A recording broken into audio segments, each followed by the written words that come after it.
Hey, welcome to Wolf's Watch, episode number 157. Remote work. Remote work was something that got pushed on a lot of companies in a big way during the great lockdown in 2020. And there was a long-term trend of more and more businesses, more and more people being able to work remote, which has great benefits, also has some challenges. And especially when all of a sudden you have to do way more of it than you never planned. It was like bam, like that. You had to adapt correctly. Now, is that having a great effect on you? I mean, you can have more productive teams, right? Research is showing that when properly done, excuse me, it can be more productive. But at the same time, how's it affecting the relationships within your team, the dynamic, the culture within your company? As you have more people working remote, likely now, depending on which state in the United States you're in, you have more people back in the office or not. You may be in one of the states that still is struggling to find a way to reopen. And the point being, watch out for a big mistake that results in team dynamic fraying, the relationships fraying. And it's about before we get to that, something fun, something fun.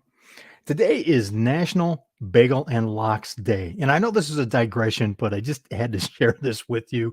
And it's Bagel and Lox Day. If you haven't had bagel on the lox and maybe a little bit of cream cheese with it, you are missing out. I think of fond memories from as a youngster when we used to go to Block's Bagels in Columbus, Ohio. Oh man, I haven't.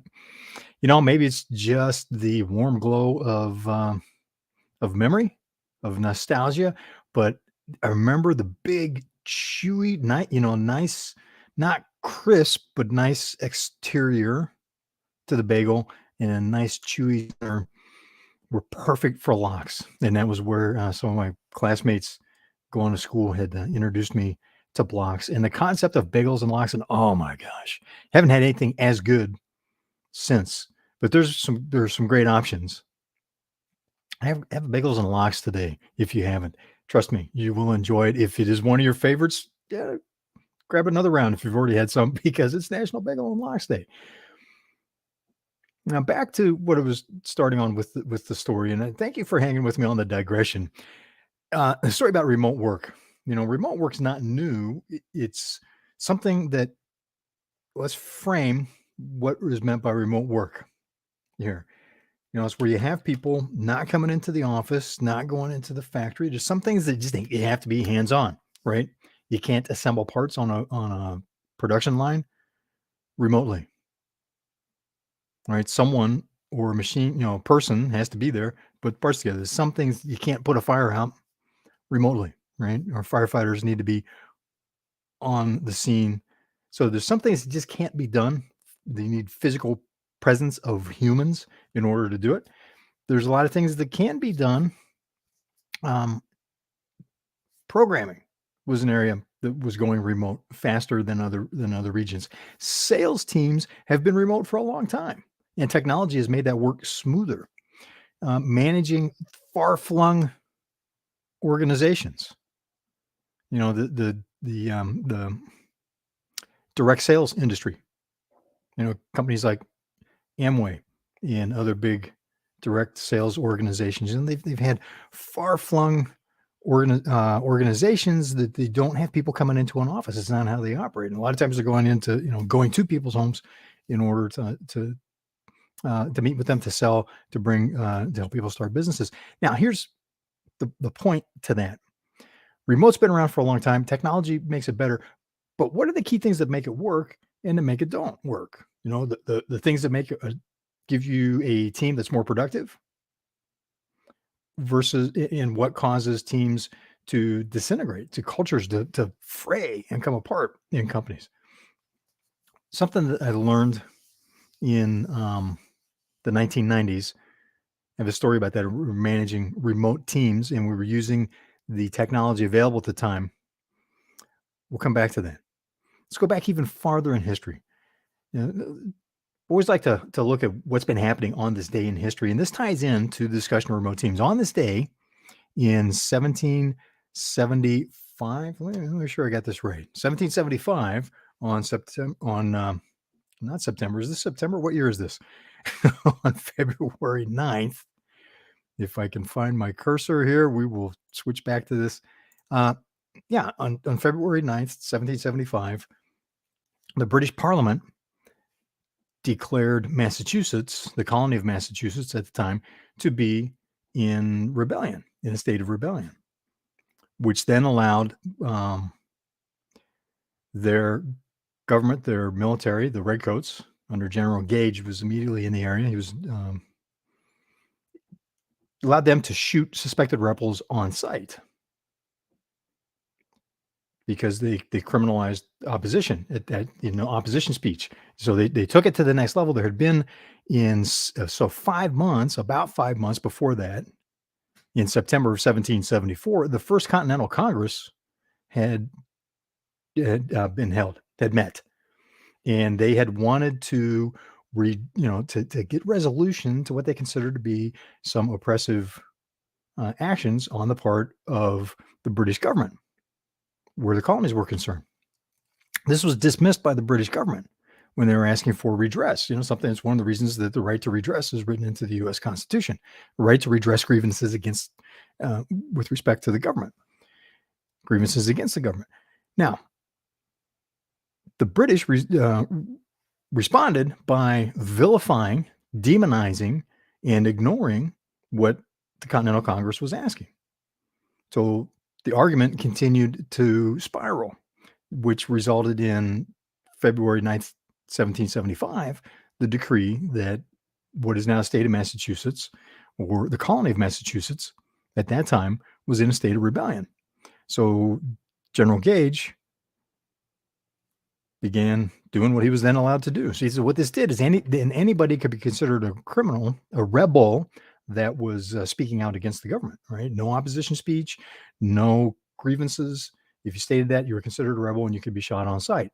And General Gage then started making moves to and laying in plans to move forward with disarming, taking the weapons, the guns away from the colonists at that time, because he knew it would be easier to impose impose the government's decrees on taxes and other things that the colonists were arguing about at the time. Go, well, wait a minute, we want to have more of a say in this. We're telling us what we can and can't do, who we can and can't associate with, where we can and can't go, right? Who can have a business, who can't. So those types of issues were very prominent. And as General Gage moved forward with his plans to disarm people who were now decreed rebels, that ultimately led to the famous, later in the spring, the famous Paul Revere ride, letting people know that the Redcoats are coming. How does this tie into our discussion of remote work, remote teams? Well, think about what happened between the colonies and the British government at the time. They were British citizens. They didn't really want to become a separate country. The First Continental Congress was not moving to become a separate country. They considered themselves loyal subjects. They had grievances, complaints that they wanted to resolve with the government, and they were being told, no, you'll do what we say, and you won't question us. This was one of the keys. They made it illegal, criminalized, state of rebellion to question the government. And a lot of this happened because it was hard to maintain relationships in such a far-flung location as the colonies with respect to where the United Kingdom is located. You're talking weeks, perhaps months, to get across the ocean. So communications had a several-month lag, and it was written. You couldn't run down the street. You couldn't dial them up on the phone. You couldn't Zoom a meeting to meet face-to-face and discuss what was going on.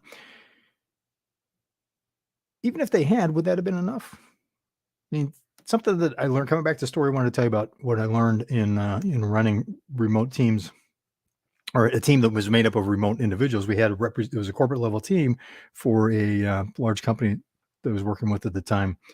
And we had representatives from each of the different business units, which were spread around the country. And they represented 65,000 plus people. It wasn't the entire company, but they represented the major business units located in different states. So they're spread around continental U.S. At that time, the best technology we had was a video system that was very clunky. It had delays. It was sort of like what we do today over the internet, but there were a lot of delays. There was lag time. You'd say something and there'd be a 30-second lag. So it was just horrible, and it was just obscenely expensive to use. So we couldn't do the meetings very often, couldn't justify it.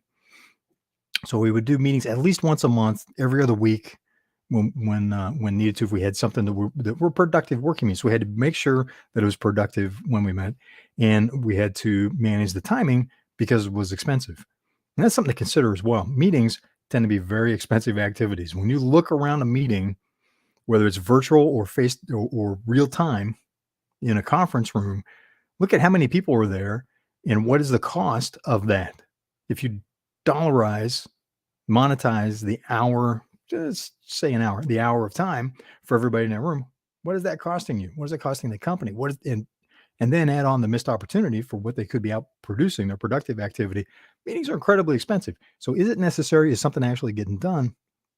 The other thing, though, we found even though we had these virtual face-to-face meetings, the relationships didn't hold unless we got together on a periodic basis, face-to-face, real time. We needed to do at least once a quarter. We found that breaking bread, having a meal, we'd meet, have working meetings. At the same time, we'd break out and, to handle work that we needed to get done for our respective jobs for business units that they reported to. And then come back together, have lunch, have dinner. That time spent together talking over food was crucial to maintaining the relationships. Without doing that, we ran into problems where we couldn't get things done. We couldn't function as a team because we all had our respective responsibilities and loyalties to the different business units within the company that responds to an industrial company. So they were making different products for different markets. And without having that time face-to-face breaking bread, we could not maintain the relationships and would run into problems. Would at best slow down. At worst, we ran into things where people just would not cooperate because they were digging their heels in for their local business unit, as opposed to looking at how could we adjust, because we were working on corporate level best practices, corporate level policies to make it easier for the businesses to operate, to make them more efficient, more productive, more profitable. Now, how do you apply that in your teams? Something you need to watch out for. The big mistake is not paying attention to the relationships and having FaceTime in a way that is not formal business, is not about getting stuff done, has everybody there so that they can just work on enjoying each other's company, getting to know each other better, and managing and building the relationships. Ideally, this would be face-to-face, go out for dinner, have, whatever it be, meet for lunch. Sometimes that's not possible. Again, depending on which state you're in, you may not be able to get people together in a restaurant because the government still decrees that some businesses can, some businesses cannot be open. Some people can go, some people can't go, depending on what they're decreeing. Now, that being said, how do you do that in the virtual environment? Are you doing a 5:00 cocktail hour? And I'm not advocating drinks like adult beverages. What I am saying is have some kind of unstructured time to just be able to talk, socialize, visit, check in with each other, and encourage people to do that on a one-on-one or one with three in smaller groups as they have time as well. That's crucial, and it should be happening at least once a week. If you're doing it virtually, at least once a week, because virtual environment takes more of that kind of activity to maintain those bonds. And if you don't, it frays. You won't be able to maintain a high performance team. So that is a crucial mistake to avoid. So just a quick tip for today. Thanks for being part of Wolf's Watch. Always appreciate you being part of the conversation. Like I say, this is 21st century television, right? Live and interactive. Look forward to hearing more from you. And again, thanks for watching Wolf's Watch, and I will see you on the trail.